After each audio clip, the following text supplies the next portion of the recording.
So, when a society decides that a substance is becoming a real problem, it's left with a huge choice. Do you try to ban it completely and just stamp it out? Or do you try to regulate it and kind of manage the risks? Today, we're going to dig into two really famous experiments that sit on opposite ends of that spectrum: absolute prohibition versus radical pragmatism. I mean, think about it. This one question has literally shaped laws and lives for more than 100 years. The different answers have led to everything from secret back alley bars and violent crime waves on one side to open, regulated markets on the other. So, we're going to compare two of the most well-known examples: America's so-called noble experiment with alcohol and Amsterdam's really controversial policy of tolerance. All right, first up, let's jump in our time machine and head back to the early 20th century for what everyone called the noble experiment, America's nationwide ban on all things alcohol. Prohibition didn't just pop up overnight. It was really the peak of a movement that had been simmering for over a century, starting with those first temperance groups way back in 1789. The pressure just kept building and building, from Kansas becoming the first dry state in 1881 all the way to the 18th Amendment passing in 1917. And by 1920, bam, the entire United States was officially a dry country. But what's really wild is just how fast it all fell apart. Only 13 years later, the whole experiment was officially over. So what on earth would make a country ban something that popular? Well, it was kind of a perfect storm. On one side, you had these moral crusaders who genuinely believed alcohol was the root of all of society's problems: poverty, crime, the whole shebang. But it was also a massive culture war, pitting the values of rural Protestant America against the bustling saloon culture of new immigrant communities in the big cities. These cartoons here really capture that whole conflict perfectly. Is alcohol a poison that needs a cure? Or is the cure itself a monster of intolerance? Okay, so trying to actually enforce this new law, it was a massive, massive undertaking. You had 3 different federal agencies put in charge, and scenes just like this, agents publicly smashing and pouring out huge amounts of alcohol, they became super common. But with thousands of miles of borders and coastlines, trying to stop the flow of illegal liquor was, well, pretty much impossible. And yeah, this is where the noble experiment really started to go off the rails. Banning alcohol didn't make people stop drinking. It just created this enormous, violent black market. Organized crime groups like the mafia became more powerful than ever before. Bootlegging, moonshining, smuggling, these things weren't just for criminals anymore. They basically became national pastimes. But maybe the craziest part? The hypocrisy at the very top. One famous bootlegger even claimed that 80% of the congressmen who voted for the ban were his customers. And this is a really important point. The law wasn't a level playing field at all. This quote just nails it. You see, if you're a wealthy family, you could afford to stock your private cellar with tons of liquor before the ban and just drink at home. But for working class and poor families, enforcement was fast and it was harsh. The law was just not applied equally to everyone. But in the end, you know what might have been the nail in the coffin? Money. Just look at this number, 14%. That's how much of all government tax revenue came from alcohol before it was banned. So when the Great Depression hit in 1929 and shattered the economy, that lost income suddenly became this gaping hole in the budget. And all of a sudden, those moral arguments against alcohol started to seem a lot less important than the massive economic argument for bringing it back. Okay, so now let's hop across the pond to a place that saw the disaster of prohibition and decided, yeah, we're not doing that.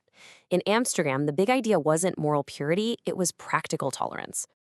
If you've ever been to Amsterdam, this is a pretty familiar sight, a coffee shop where you can legally buy and use soft drugs.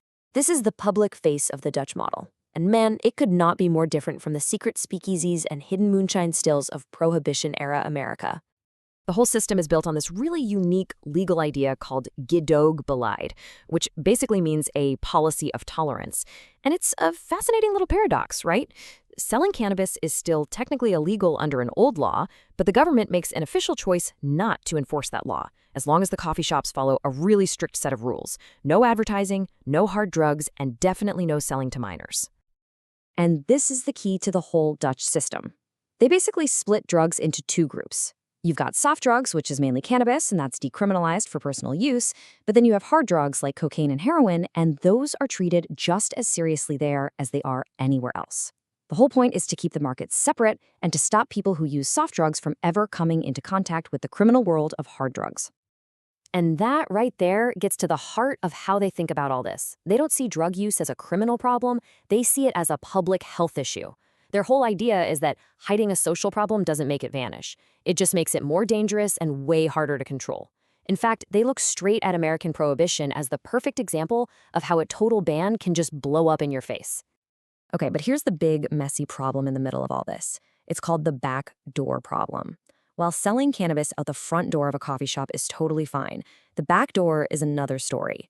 The large-scale growing and supply needed to actually stock all those shops is still illegal, which often pushes that side of the business into the hands of criminal groups.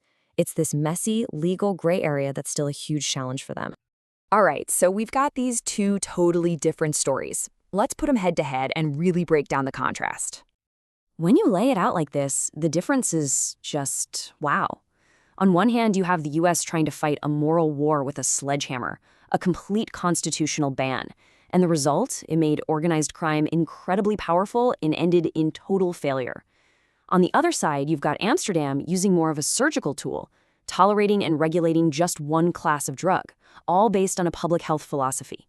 The outcome isn't perfect, like we saw with that backdoor problem, but it is a world away from the chaos that Prohibition created. So why are we talking about all this history from 100 years ago? Well, because the exact same debate is happening right now, just about different stuff. The big fundamental questions haven't really changed at all. I mean, just look at public opinion in the US today. You can totally see the echoes of this old debate. Support for legalizing marijuana has shot up, hitting over 50%. But the moment you ask about hard drugs, like cocaine and heroin, that support just vanishes. It's like without even knowing it, a lot of people have landed on a very Dutch way of thinking, making a clear difference between what they see as soft and hard drugs. And you see this playing out in the real world, in politics.